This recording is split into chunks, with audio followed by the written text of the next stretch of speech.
So here are a couple of Rhizomatous alliums in my garden, and I would like to uh, give you a little comparison about the cultivars. So this two is Allium Summer Beauty, and this one with a lot of flowers is In Orbit. This one is Allium Senescens, and it has this very nice blue foliage.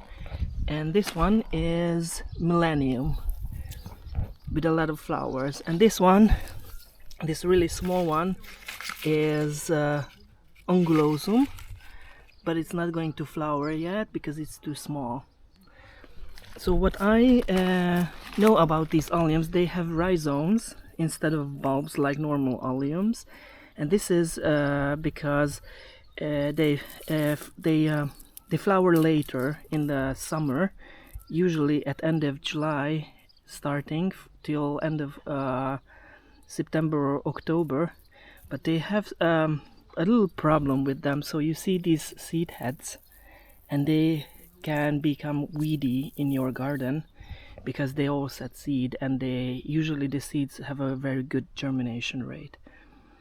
So these are very nice cultivars and I really like them, and I had seed grown these Rhizomatous alliums, Nutans and Senescens while I was still in the university in 2004 or 5, and these are the new cultivars now, and you can see that some of them are very floriferous, and Summer Beauty is not that floriferous this year.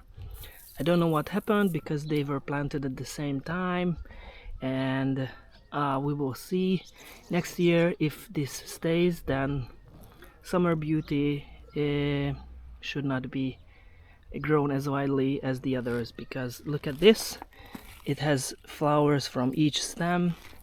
Also Millennium has a lot of flowers.